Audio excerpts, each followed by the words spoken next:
Hello and welcome to another episode of 10 Thoughts with Kobe and Keen. How you doing, my friend? Doing just fine, as fine as anyone can do these days. Which is about what, like a 3, like that's like our max nowadays. Yeah, yeah. 2020. No, three we take those. Yeah, we definitely take those. Threes are good days. It's like, and it also varies throughout the day as well. I also wanted to say a happy belated birthday to you. Did you have a chance to? I don't know if "celebrate's" the right word, but perhaps you had a get together online somewhere. My quarantine birthday, Travis took me out to one of my favorite Thai food places to get takeout, and that was about as out as we went. Hey, we'll take those. Thai food, feels good. I did want to open up by asking you just a quick. In the last year, what was, in honor of your birthday, what is one thing that you are proud of that you have accomplished? Oh man. In the last year, one thing I'm proud of accomplishing. Honestly, it's a really small thing then, and it's super recent. It was right before quarantine. Um, Me and Dash James, after All Stars, we scheduled a vacation because that's one of the only times in the year where where we have any time off. Yeah. And so we got to go traveling right before quarantine, before all the lockdown, and we went to Vietnam and Thailand. Hmm. And we decided we were just going to go backpacking, just like the old days, like we're broke college kids just staying in hostels and meeting other travelers and separating ourselves completely from esports, from online life. And the second hostel that we went to in Vietnam, at one of the gatherings at night downstairs, there's this guy who came up. He didn't even really speak English, this Vietnamese guy, but he spoke enough. Uh, and he came up to us and he was like, "Kobe, Dash, my heroes."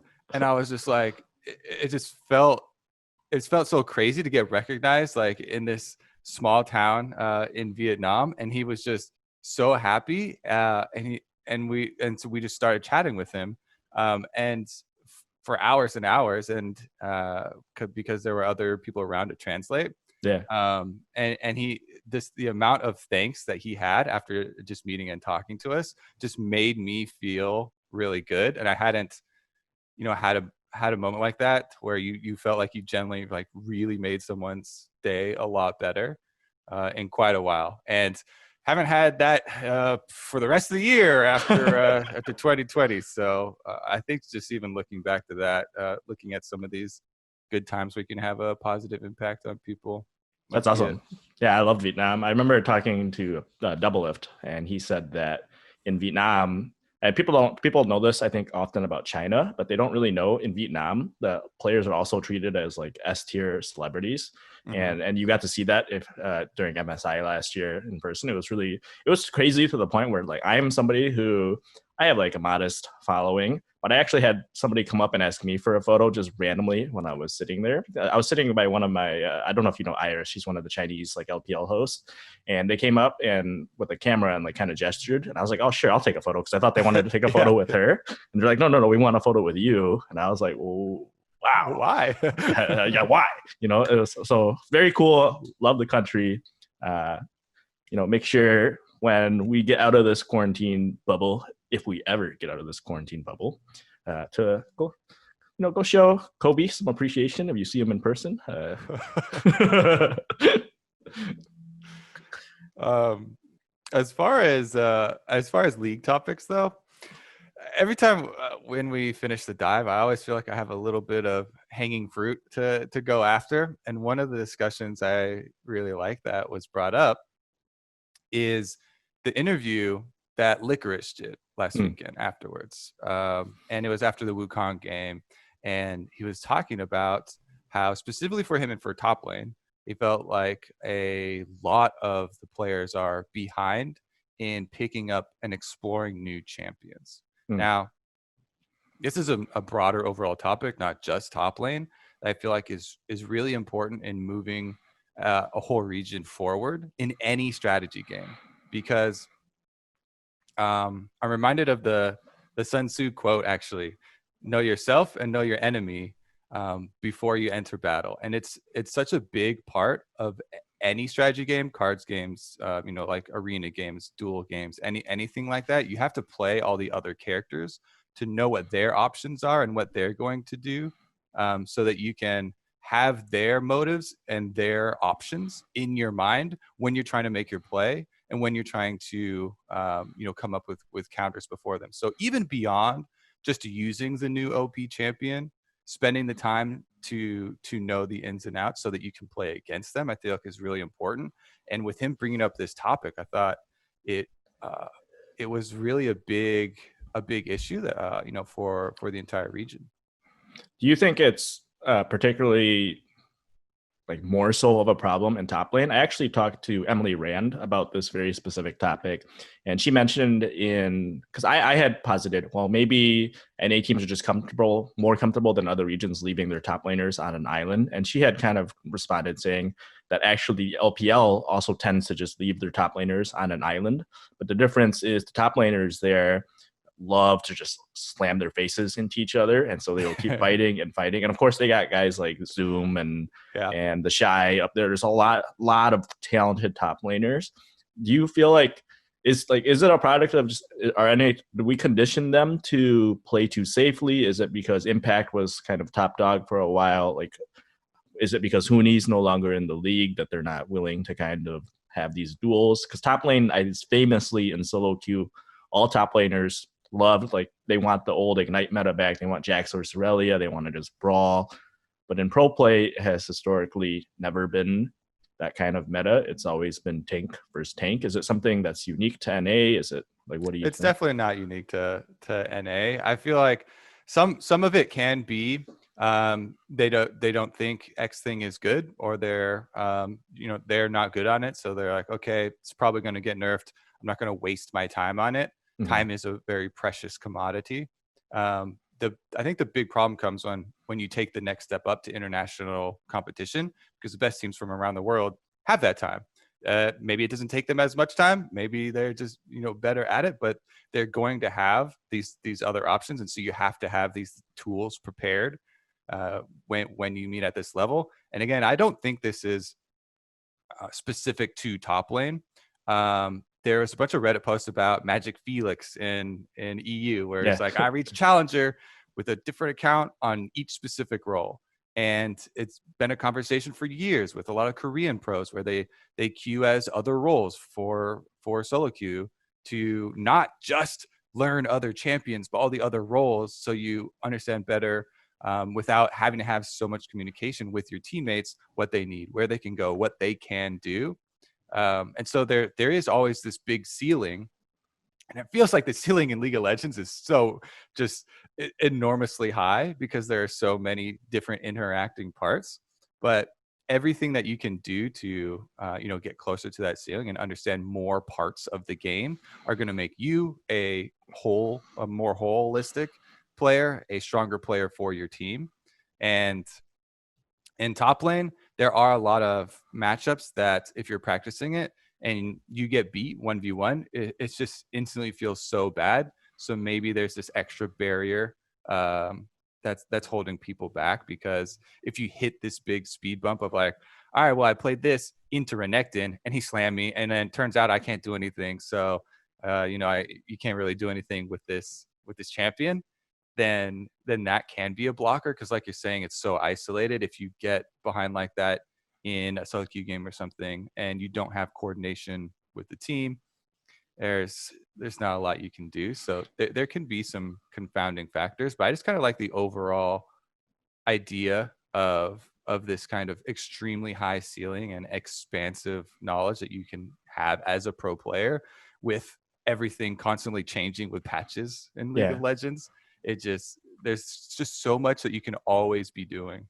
So I don't understand then why Wukong was not picked up in NA. Like, we saw graphs where Wukong was one of the top 10 picks worldwide, and it took and this was throughout the split, right? It took all the way up until this past week for NA to pick Wukong, and it's not like we were banning it or it was like teams were just straight up ignoring Wukong. I don't personally understand why that happened. Is it something that did they just not perform on scrims? Were teams just hesitant to try it? What about the Wukong pick? Because it doesn't even feel like it's particularly difficult to pick up. Like Wukong is not a complicated champion. It's not like you have to learn Akali and like hit all these weird things. Wukong R, you get 2 R's now. You get to spin twice. There's a lot of point and click built into that kit. Like why did you get any insight as to why teams were avoiding this Wukong pick? No, I mean the only thing that you can kind of hypothesize is that it does have a lot of matchups that are that can be difficult in the 1v1, like I was talking about earlier, but is always going to bring this big team fight. And then you can point at things like the win rates for beginning of LEC, Notoriously lost all the games, and then people can kind of use that when the coach is like, all right, we need to practice this. Look at the solo queue win rate and look at the play rate, the presence in famously LPL was so high. I can kind of point to that and looking for immediate success rather than trying to incorporate that. So without being inside the teams, you aren't going to have a specific excuse for each team. Yeah, I just feel like, here's my theory, okay? I think, that meme where it's 2 monkeys fighting in the middle with a knife and a bunch of people kind of looking at it? Simpsons. I think the NA teams are subconsciously afraid of being called monkey fighting kind of teams. And so that's why they didn't want to pick Wukong. I think it's I believe another Sun Tzu quote is mind over matter. Yeah. I don't actually know who came up with that quote. Mind over matter. I don't know if that one checks out. So somebody's gonna tag me like, man, this Asian kid with long hair is a dumbass. He doesn't even know these quotes, right? So I wanted to take the draft kind of question here, and I'm gonna jump into the mind of our friendly commenters, often Redditors, and I'm gonna throw a couple hot takes out here, which I have to clarify, I don't always agree with them, but I see these hot takes very commonly on Reddit, post-match threads, on Twitter, what have you. And the first one ties into the draft and TSM specifically, and I'm going to don my Redditor hat real quick and throw this at you. So actually, I think that Parth is really bad at drafting, and TSM would win so much more games if they knew how to draft properly. It just feels like all of TSM's games are lost in draft, and Parth has no idea what he's doing. So we can actually say for pretty much all of the 4-2 teams that a lot of their losses, there are just big question marks in the draft. If you look at TSM, the Kane game specifically, everyone's gonna be like, oh my god, like he didn't transform for 23 minutes. So you can write that one off. And then the Syndra early pick, then flexing a late mid Fiddlesticks, tank Fiddlesticks, and having more than half of your team be super AP heavy and not having anything to cut through tanks later. We have such a narrow win condition of having to snowball early, and whenever you get down to that of like, okay, well, all we can do is hope that we smash early to win, and you cut off so many options later. Yeah, I mean, there are just so many games right now where people are looking at how important the draft is, and it's not just TSM. There you have the ones for FlyQuest with the farming Senna, when a lot of their team is looking for scaling, and they're playing versus split push, and Senna has terrible wave control. So there are just so many instances right now where there are a bunch of drafts. EG is another great example. All right, they pick Kassadin versus Cloud9, the best early game smashing team that has Olaf Yuumi combo, and you're picking Kassadin. It's like, all right, we'll throw that one out. Oh, the next one they pick Karma for Jizuke, and it's like, oh my god, another terrible draft. So is there? I don't disagree that they are in a vacuum bad drafts, but I'm going to throw this out there and say I think there is value in doing these types of drafts, especially in the regular season, when, and again, it's and this is a stat that kind of, I don't know if I'm just going to say it bothers me, is 0-6 Dignitas is one game out of the playoffs right now. That makes the regular season, to me, at this point in the summer split, a great time to experiment. And when you have drafts like, oh, hey, we have this Kassadin, for example, on Jizuke. We know Cloud9 is just going to destroy us in early game. So why don't we put ourselves in a situation where if they mess up on dives, or if we are able to hang in there, we have this ticking time bomb that could go off and potentially beat them later. And we can try this out now and see if that's at all a possibility. Like, see how well Cloud9 actually responds to punishing a Kassadin. And I think maybe TSM was trying a few different things early on in the season, because it's one of these things where, and I think we saw this with Team Liquid frequently, was they would play through Doublelift and win the game if bot lane got ahead and could rotate around. And when they hit the international stage, they couldn't do that as easily because Doublelift stopped winning lane. And it started making you wonder, oh, you know, what if they had tried and practiced and emphasized a few other types of styles throughout the year? That's my counterpoint is. Yeah, and I think that teams should be trying these things. I think that teams having games where people can blame it on draft, I don't think that's a bad thing. Yes. And it kind of comes back to the earlier conversation we're having about people being on the cutting edge and trying to expand. You should always be looking at these new picks, try and be on the cutting edge of the meta, because the designers have stated that it is their goal for new champions and rework champions to be strong so that people play them and try them, and the champion just doesn't go down to a 2% play rate and then nobody picks it up later. So if that is the goal, if there's constantly going to be new powerful things, then that's the game that you have to play. And it brings up the age-old question of comfort champions versus playing the buffed new champions. Yeah. And the argument for putting your players on their comfort champions over time, I think has started to wear away, because it seems a bit more short-sighted. And teams are now really looking at the longer play.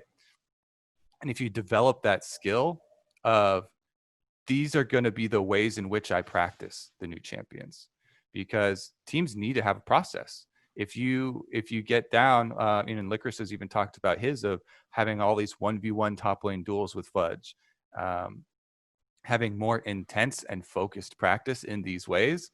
All right, this new thing is released on live.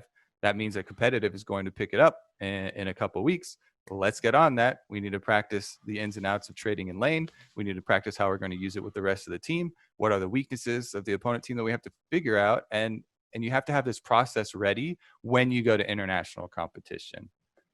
So stylistically, when you are looking at comfort versus like what is meta, I think this applies also to how a team plays the game. And so and I mentioned this briefly with TSM in specific, and this is a thing I'm kind of looking at, is TSM, if they wanted to play through bot lane, and this is how Team Liquid essentially won 4 straight titles, was Doublelift. Bot lane would win, and this is how you win game through bot lane, is you pick a winning bot lane, you give them resources early, whether it's ganks or you have a mid laner roam down or a top lane TP behind, you get them ahead, they take the turret, you rotate them to other lanes, they take other turrets because you're ahead on tempo, and then you just keep going through, and eventually you've taken all the outer ring of turrets before the other team can, and then you snuff them out at Dragon, at Rift Herald, at Baron, just because you have better vision, better map control. That is essentially the formula for how Team Liquid would win game after game after game, and that's how they won the LCS 4 years in a row.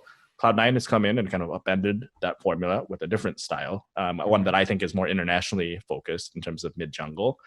I am curious if, like, it's not even a question for me, is I actually think it's not a question, it's just a fact that TSM could win if they played through Doublelift. So they have. And they have. Yeah, they like definitely could.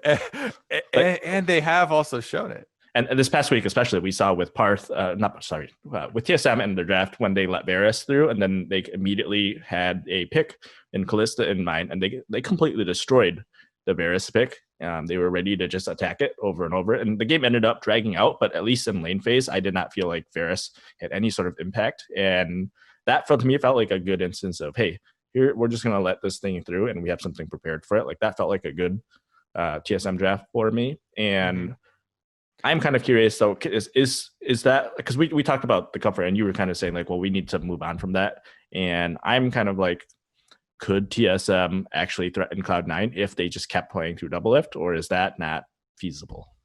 First thing is I've got some stats for you, as I know that is one of the favorite pastimes of Jat that he liked to Is there a clever phrase we can, like, because it was Jat stats that rolled really well off the tongue. What is there an equivalent? So we've done games on like Countdown and stuff where we have Kobe facts.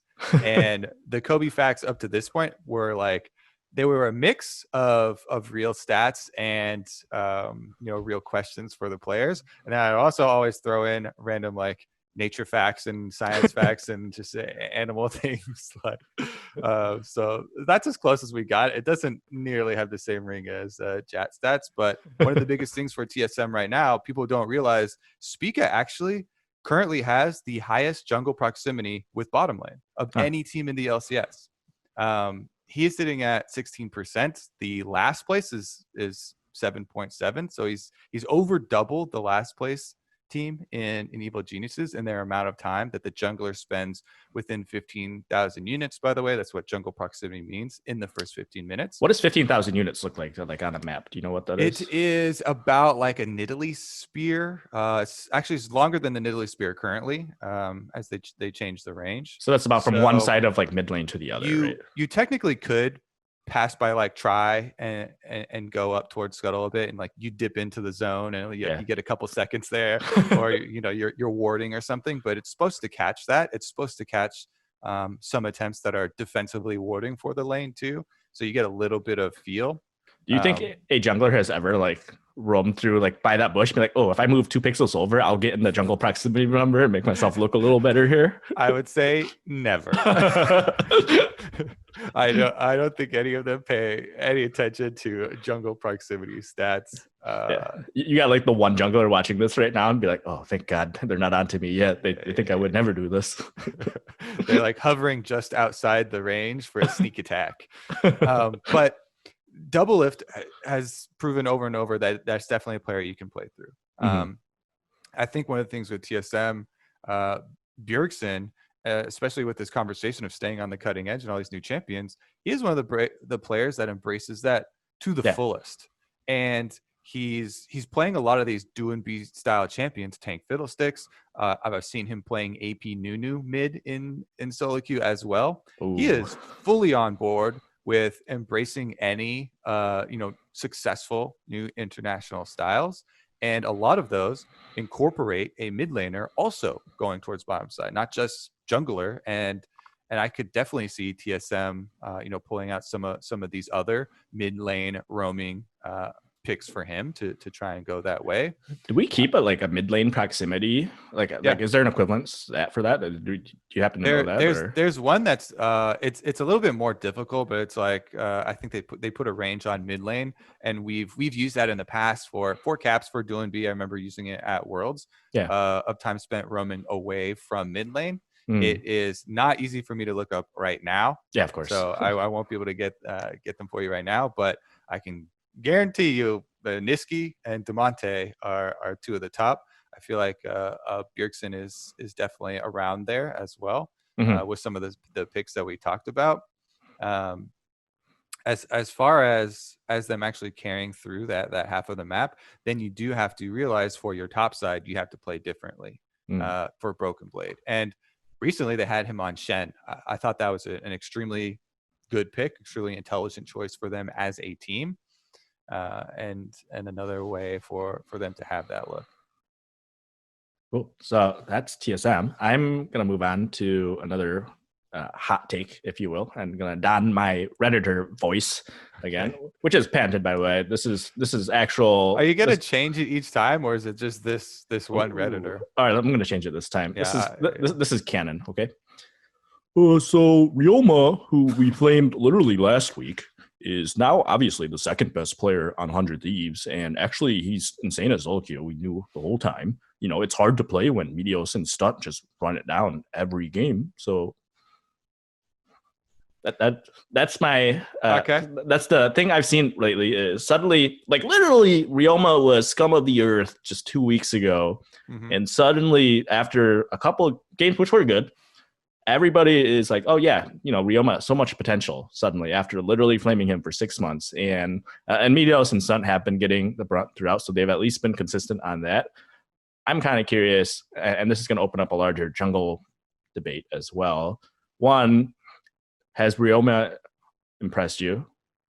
And two, have Stunt and Meteos, did they I don't know if deserves right, because I think making change is good, but did the community and did fans maybe give them too much crap? Was there things we're missing about what they actually contributed to the game, or was it, you know, maybe harsh but fair in terms of what they did?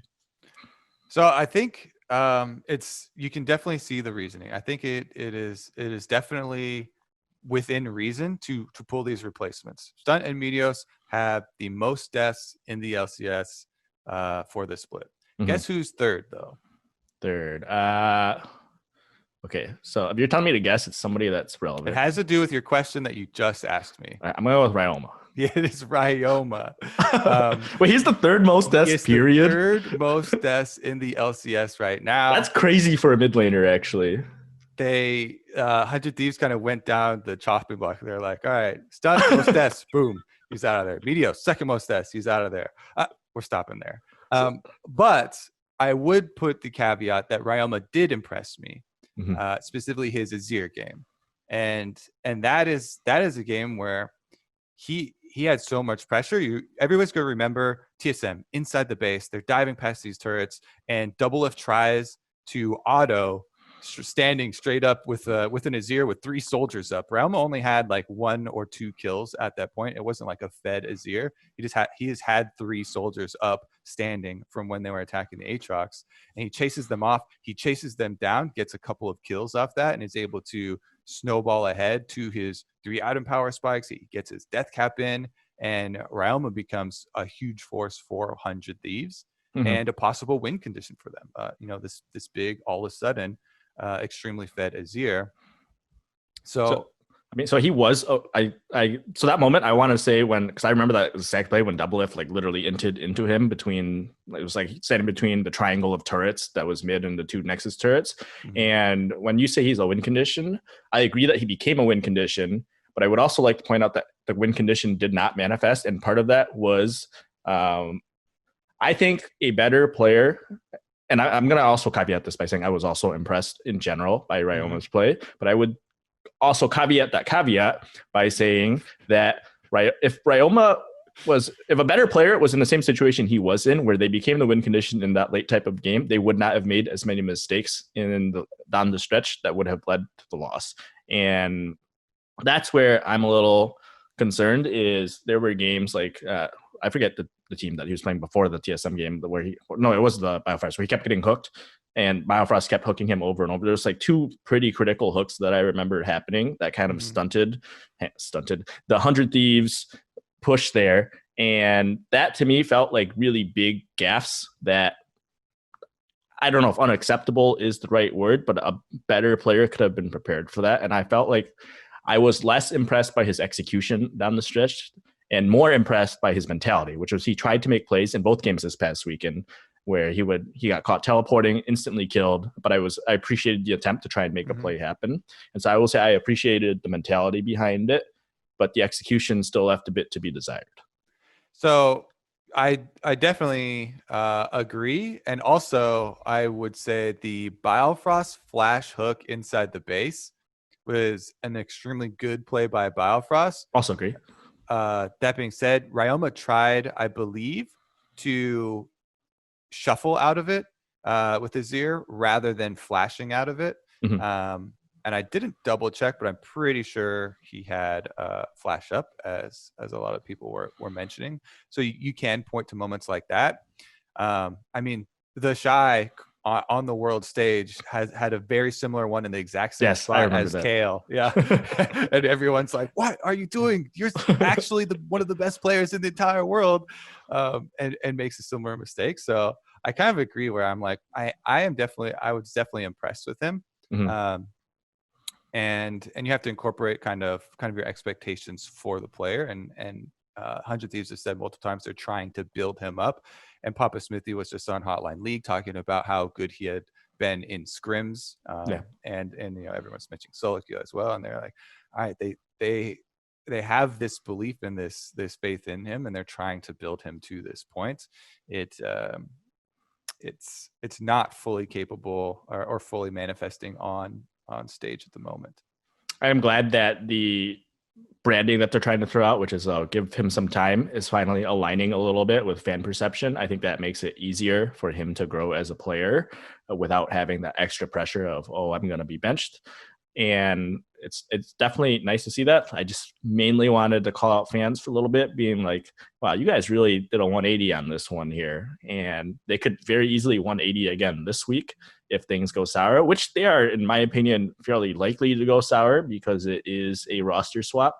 And that's something to just keep in mind going forward, is maybe temper some of those hot takes on that level, just a little bit. Yeah.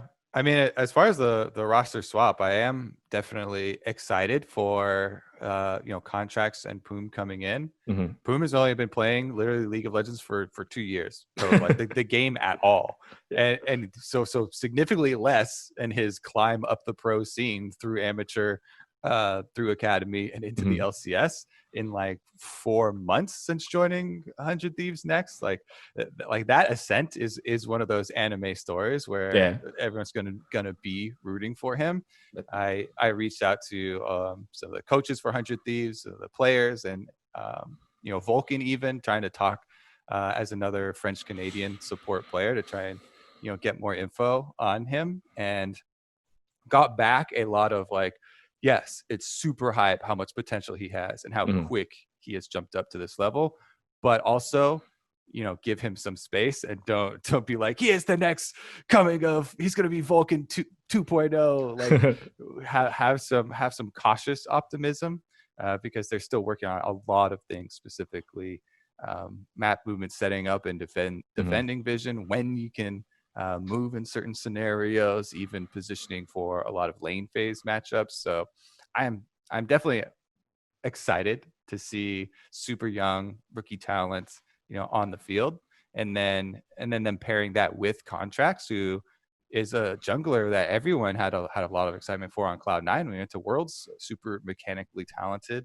and very aggressive, as we've seen with a lot of North American junglers, as one of the most talked about for native talent. If you're pairing him with Poom, who they said has more level head with shot calling, they're kind of a yin and yang as far as aggressive and being cautious.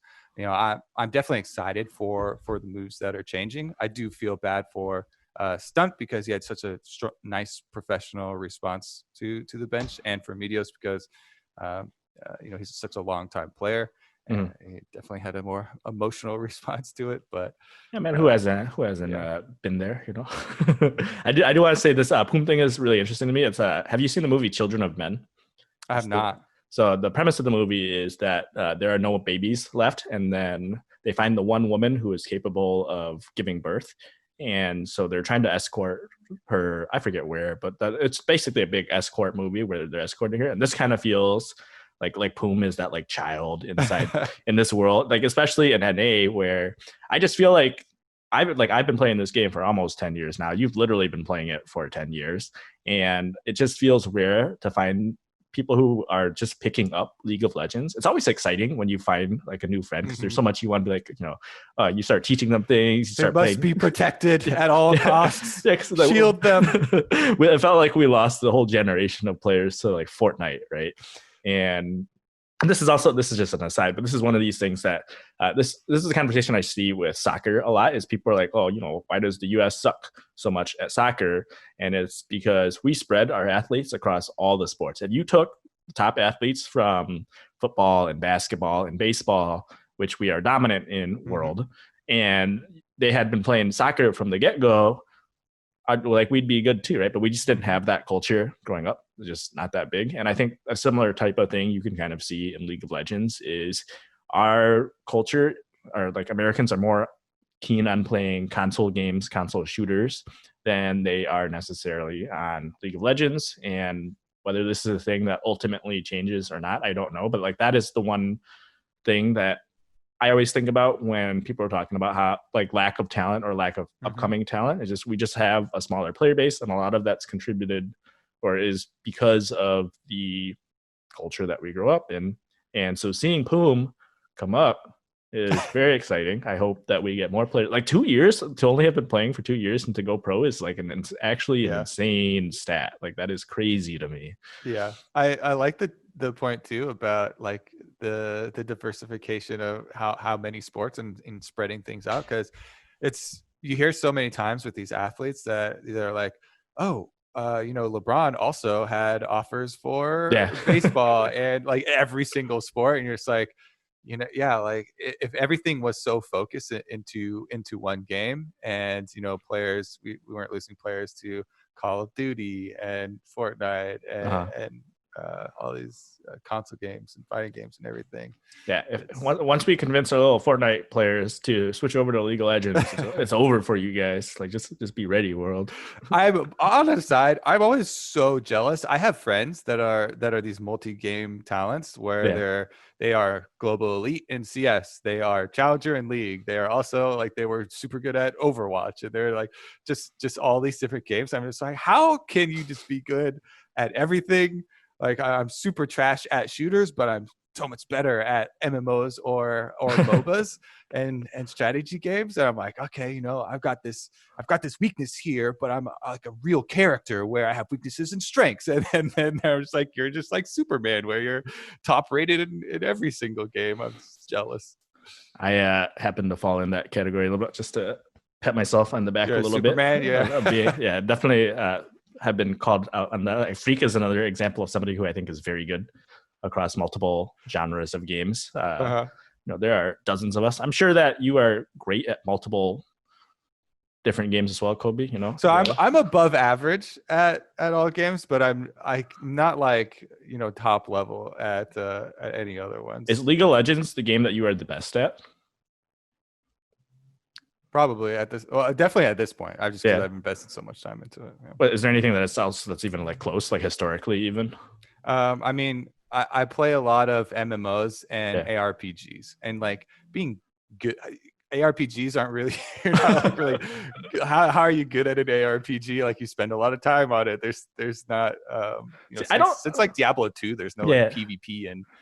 Well, I always thought that it's hard to be bad at those games. Then you start to play with people who are actually bad at those games, and you're like, oh, it's like in Diablo. So I played a lot of Diablo 3, so there's a lot of greater rift progression in terms of, and that was just how fast can you kill things without dying, basically.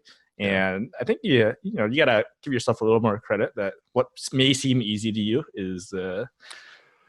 For the record, I always beat my brother in Smash Brothers and fighting games. So, I may have been good at those. Never explored. I also always beat my brothers at Smash Brothers and games too. That's one of those things where it's like, I think Smash more than any other game is the one where you will like always have that one dude in your friend group who's like, oh yeah, this guy always beats us. And then you go to like a local, you go off to college, you start playing other people, and you're like, oh wow.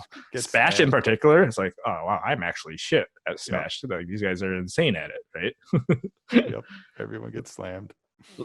Last hot take I want to just quickly, and this one should be pretty. I'm waiting for the wine glass 5-head Redditor voice for you to do.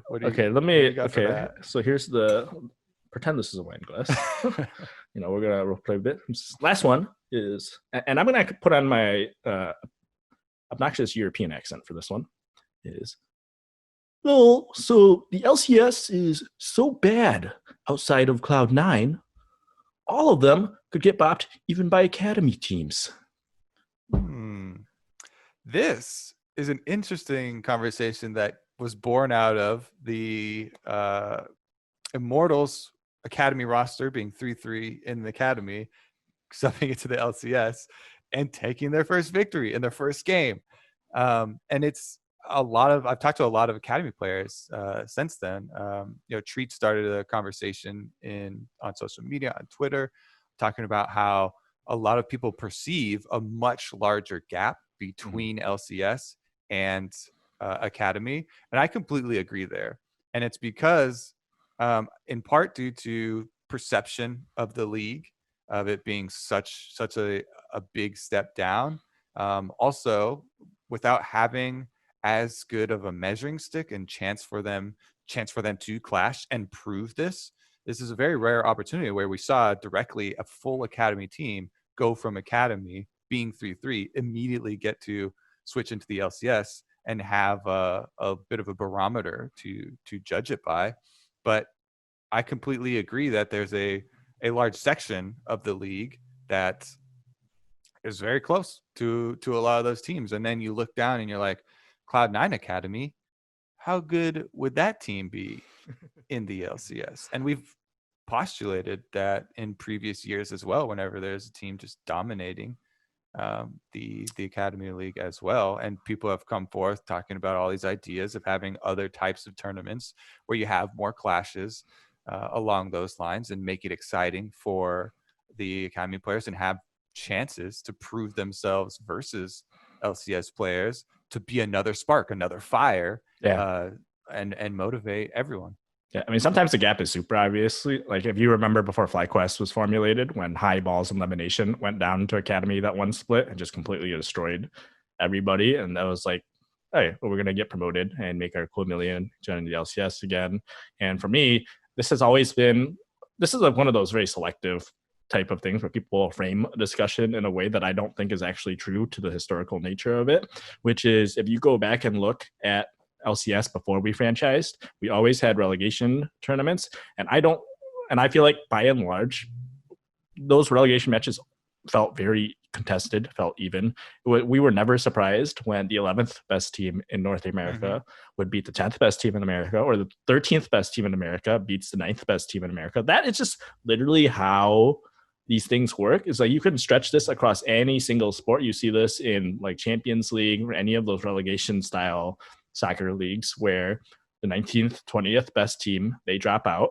The 21st, the 22nd best team come in. That's just literally how it works, right? There isn't some magical, hey, the 10th and 11th best team, there isn't some magical barrier where because you're in the LCS, you start the game with 100 extra EXP on all your characters or something. Right? That's just literally not how it works. And it just felt like one of these conversations that it felt more to me like the conversation came up to make fun of the NA LCS in terms of our overall skill, as opposed to trying to make a good point about Academy, because I felt like historically anybody who pays attention knows that the gap isn't that big between the bottom of the table LCS teams and the top of the table Academy teams. Yeah, I like that there's been a recent movement, kind of ground swelling of support for the amateur scene and Academy players, and a lot of people looking more heavily at scouting more talent, because there's just been kind of excuses and laziness for quite a while of saying, oh, but we don't have that many players, so there's no talent here. Well, we have players. It's not like there's no players. So there is talent there. G-Bay 99, that guy's been in the scene for a really long time, making content. And he had a pretty successful video on him just winging it, and he didn't do it perfectly on scouting, but even just him spending some time on it and getting excited for it and highlighting some players is created this big kind of movement where everybody is looking so much more intently at it. And Papa Smithy talked about, he was laughing when he was like, it was ridiculously easy to put together 100 Thieves Next and signing all these young players, finding this young talent, because nobody else was looking even. And it kind of makes me laugh imagining somebody sitting there like one of the GMs pops open Reddit and is like, oh, this G-Bay documentary. Let's take a look at this. And then they write down the names of those players. You know, it's like Jat sitting there. He's like, oh yes, this is good. Let me get my scouting done from this Reddit video that nobody else will see. But part of like TSM Legends or something this week is featured part sitting there watching the G-Bay 99 video. It's like, oh, this is what it means to scout right here, baby. Yeah. So I mean, at least there are some more organizations putting more effort into it, and I think those do bode well for the future. This is something that does take time and has to build up, and is going to be a process and requires input from multiple parts. That's why Cloud9's the most successful team at ever doing this, and Jack is always tweeting out to try and get other teams to invest more in it. Yeah. And you're thinking like, well, Jack, why don't you just keep your monopoly on being the talent generation team? Well, you need competition. You need more input for it to raise the entire level. Well, Jack's already built a roster that is just never going to lose in the LCS again. That's my take. The other take I wanted to make when I asked this and when I posed this is, if Cloud9 didn't exist, I personally do not think the LCS is much weaker than it was last year or the year before that. I feel like the top teams outside of Cloud9 would actually be a threat to the 4-peat Team Liquid roster. I feel like specifically, I think this iteration of Liquid could get there. I think this iteration of TSM could get there. I think FlyQuest would give them a really good run for their money. And I think EG and FlyQuest feel like they're already there in terms of potentially being able to take them in a best of 5. And so to me, it's less that the LCS sucks. Though if your argument is the LCS sucked in previous years, then sure, you got me, you win. But my argument is I don't think the LCS is that much weaker than they were without Cloud9. And I feel like having Cloud9 is like having the same cake that we've always had, but now with like a super awesome big ass cherry on top. Like, so. Yeah. My favorite part about the cherry on top that is Cloud9 is that it is not a slow sit back, outscale them. We are just better players than you type of team, because that is boring. If if your best team is the like, all right, we're just better players, we're gonna pick safety scaling, and then it ends up where most of the other teams try and copy that style because they're the best team. So then everybody kind of gets in line, and you don't have more of these innovations. So I still always go back to 2018 Vitality and the 2018 Cloud9 kind of starting this global revolution and cracking the Korean dominance that year, which made everyone introspective and everyone question how they got where they were. What do they need to change? It caused an entire philosophy change for all of LCK, which they're still talking about today, embracing LPL aggression and all of these different tactics, and for Vitality and for Cloud9 to be a big part of that in 2018 Worlds was really big for us and for Europe as well. And led to things like G2 for them with all this innovation, and Cloud9 for us with the more recently adopted Doinb style of the Blabber Nisqy combination, which this is something I want to talk about. Blabber and Nisqy and how they just encompass and encapsulate so much of the identity of Cloud9. If you look at the stats, Blabber right now, most kills of the entire league. Not just most kills for a jungler. There's not even a jungler in the top 10 besides Blabber. That's crazy. This is an insane stat. It's just Blabber. Most kills in the entire league. Next highest is Santorin. He is almost half the kills. If Blabber had 4 more kills, Blabber would have double the kills of the next highest jungler. So it could easily happen this week.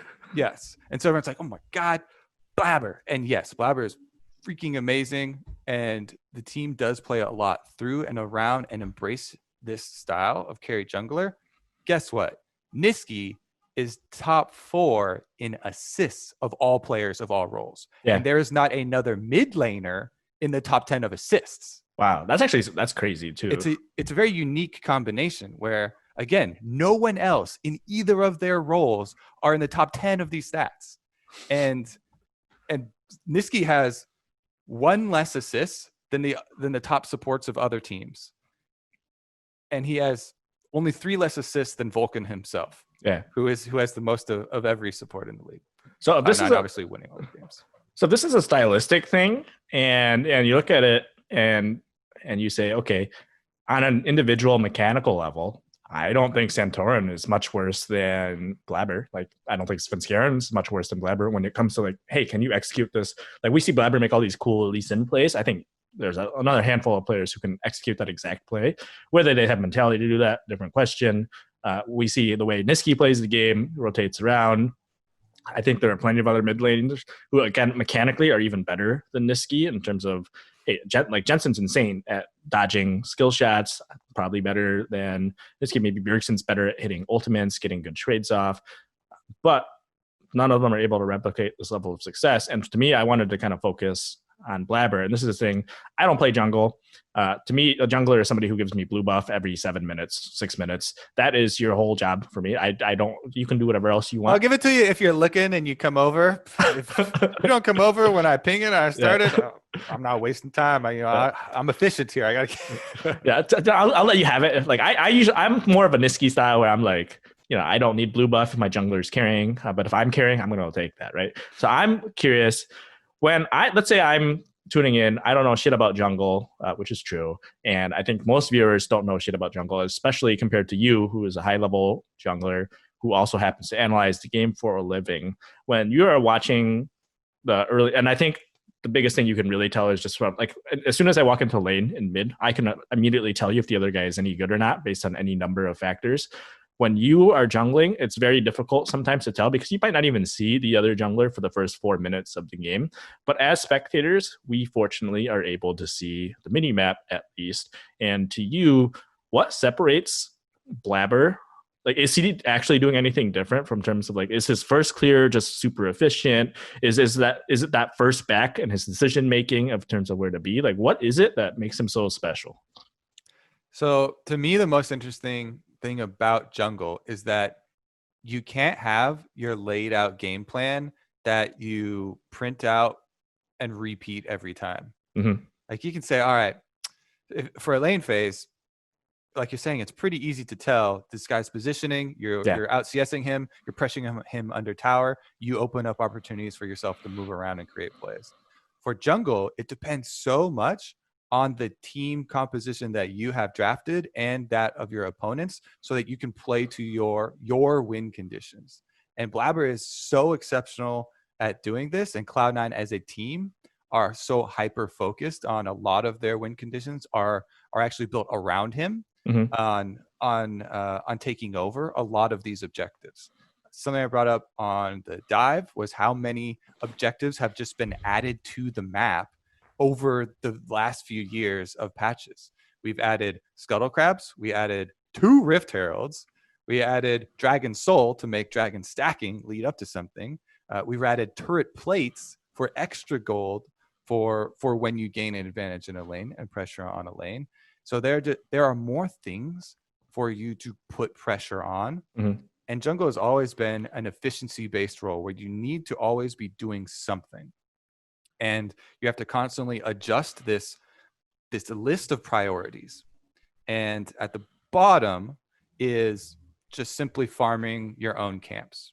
That's your baseline as a jungler. Like, all right, you're not AFK, right? You're gaining experience, you're gaining gold. But this doesn't do a whole lot to push forward most teams' win conditions. Some of them, yes.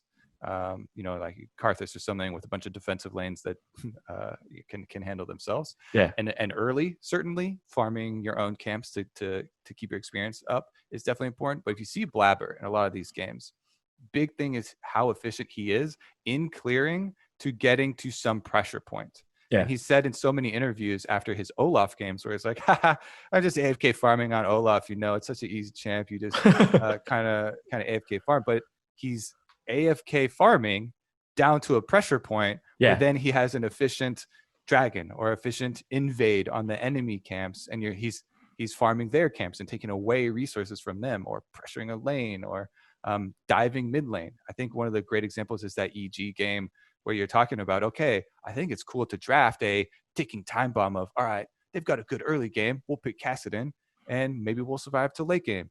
Blabber goes, he flashes in over the wall, makes sure to dive that Kassadin. Yeah. Niski is a big part of it, harassing him on Karma and opening up this opportunity. And the opportunity is taken by Blabber going there, diving, driving it home, flashing over, making sure that they get the kill. They really punish the enemy's weakness. So the idea is you have to, when you are farming, you have to know it's less. So you have to know where you start so that you can end up in a place where you need to be like 2 minutes from now, right? And so, but this is also obviously tied to your team. Like, let's say you start over on the blue buff, and you're going to clear your way up to top, so you can be at top at like the 3 minute mark, so you can potentially get ready for a counter gank. That of course goes completely out the window if Licorice just goes and dies by himself before that even happens. And so I think that's what you're talking about when it comes to like a team aspect, is like y'all have to be on the same page. So I'm just kind of curious, more specifically, he played Lee Sin 2 times in a row this past weekend. What does Lee Sin need to accomplish in the like what does he need to accomplish in the early game, and how did Blabber manage to do it so successfully that let him snowball both games in Cloud9's favor? So I'll have to put the exact team comps, but Lee Sin's greatest strength is mobility. People often, I think, over-classify him as an early game jungler with the same mentality that they classify just like a Xin Zhao or something that's just a really good duelist. Yeah. Lee Sin definitely has the ability to do that, but the biggest benefit is the insane mobility on this champion lets you make choices that are really good. So being able to attack these openings or create openings for your teammates that would not otherwise be there, playing off of information of tracking the enemy jungler, being able to abuse these extra little bits of knowledge. I think those are the most important things for Lee Sin. And that's why you see Lee Sin never has the highest solo queue win rate, but it almost always has the highest solo queue play rate of junglers because he's so fun to play. Because the higher you go, the pros almost always will keep him as an option in meta because of the outplay potential. So it's not like one of these stat sticks that you can oh, I'm an early game jungler, I win all early game duels. No, he gets his ass beat by Olaf or something like that if you try and stand toe to toe to somebody. But because you can ward hop, because you can safeguard, because you have Q dashes and you can snipe people, because you can combo CC people with Dragon Kick. It's all about the options that it brings to the team. But I could look up the specific Cloud9 games you're talking about. Yeah, because it's just interesting to me when you look at Lee Sin, and I would see Blabber just like there was one fight where he solo killed somebody in the bottom bush as they're setting up for Dragon. Like he essentially just went on him and killed him. It was one of these things where I have watched games where Lee Sin ends the game with like 700 damage to champions, and I see Blabber just get it all in one swoop in one play at like a 24-minute mark thing, where people are like, hey, Lee Sin falls off, he doesn't do anything late game. But then you watch Blabber play, and it's not just the ward hop kicks that he initiates. He is actually contributing to the fight in terms of damage all the way throughout the game, and that's a really big difference between his Lee Sin and other Lee Sins. Yeah, I also notice here, like there are games where he's building lethality for the early item, Edge of Night for spell shield when he's facing stuff like this point and click CC. So it allows him to still make these game changing plays. And there's so many instances. I remember in this game where he is able to create pressure by himself, like you're saying, without falling off. Red Smite plus he has a lethality item that provides, also the added defense of the spell shield to be able to go in and make these surgical plays, basically of, kicking out, separating opponents, taking advantage of, small timing windows. So I think that's a big part. Another one, like the one where they've got Niski on TF, and him and Niski are constantly camping top lane. And every time it shows up on screen, everyone's like, "Oh my god, I feel so bad for Alorum." Yeah, there's nothing he can do, and that's the reason he, like the Olaf game where they're diving the Kassadin, you're attacking a weakness and you're creating a scenario for your opponent where they have a lose-lose situation. Okay, so we've talked a lot about Blabber. I want to flip this to the flip side of Jungles, which is Meteos this week. His statement aside of everything, one of the points he raised was that his stats and subsequently his play looked worse because he was stuck kind of helping his teammates too much. And so and this is a point I've seen made by multiple junglers over the years and multiple players over the years, is junglers look about as good as their team looks. How much merit is there to this in terms of like what Meteos is saying? You know, like certainly it's not a black or white situation where it's 100% his fault or not his fault. But I'm curious from your perspective, what was your assessment of Meteos' play this split? Is it fair to say that he struggled because his team struggled? He had to help him too much. He sacrificed too much, or was it a little more the other way where he made bad decisions? It's definitely both. Yeah. There are certainly scenarios where, and again, to your team comp, where you need to protect, you need to sacrifice to, for a specific lane. Top lane, for instance, is slow pushing away from them. They have their flash burn, they have their teleport burn. Are you just going to get completely zoned? If you walk up, the enemy jungler gets a free kill on you? You're going to have to go help them crash that wave. Things like that.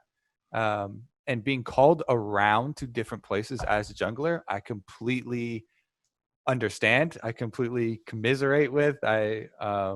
It's always so difficult to be pulled in so many directions, but you also have to take a critical eye at some of the isolated events. Yeah.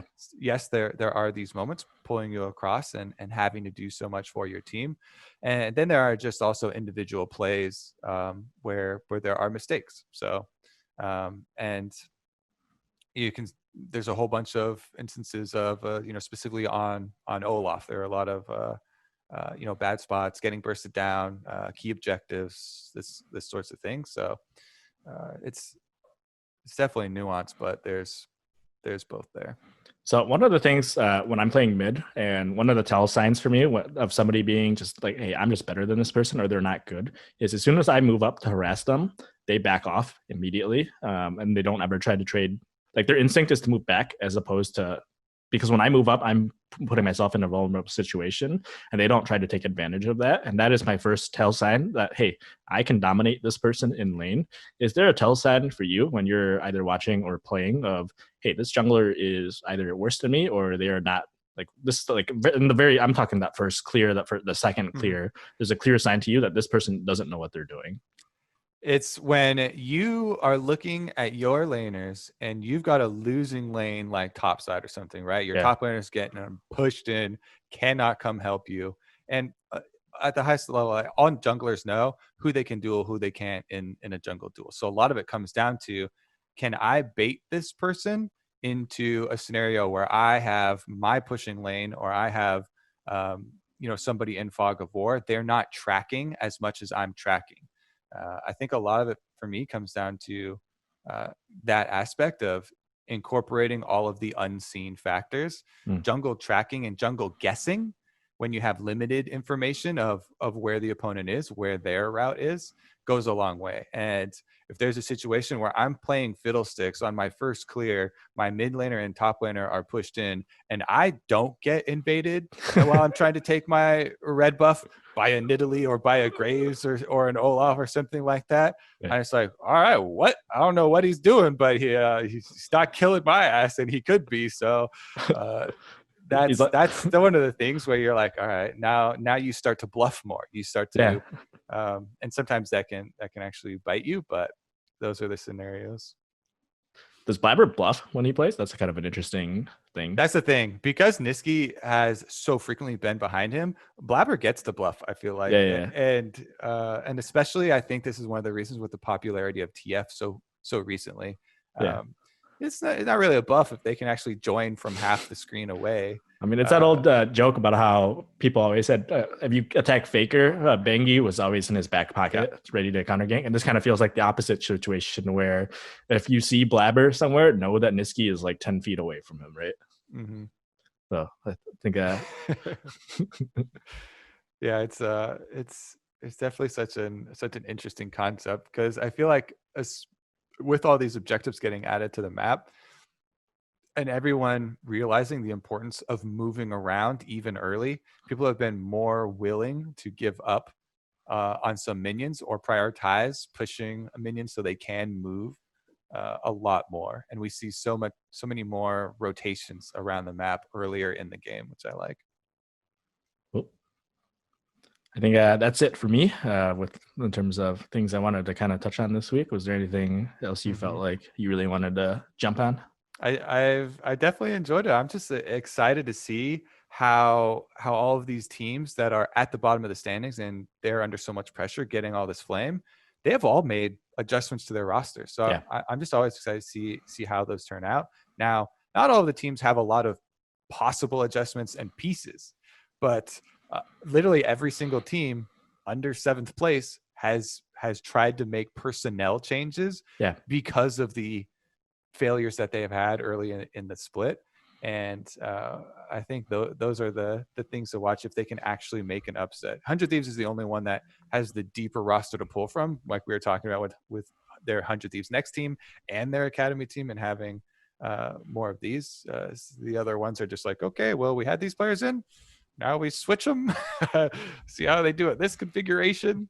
But that just goes to show the importance of doing your work beforehand. Just want to say you should stay in line, Kobe, because it's only a matter of time before they get down to you. You know, we had the whole LCS spinoff of Jap becoming a coach. Stay tuned for Kobe becoming a player. You know, I'm ready. Actually, I'm not ready. I will get flamed so hard.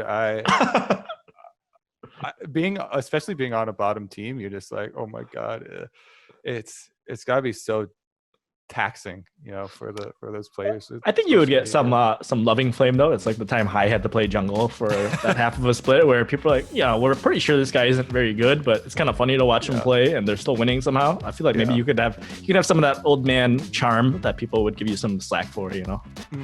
At the beginning it's funny, and then everyone's like, okay, he obviously sucks, get him out of here. Get him out of here. Who's next? All right, that's gonna do it for this episode of 10 Dots. Thanks again, Keen. We'll see you next time.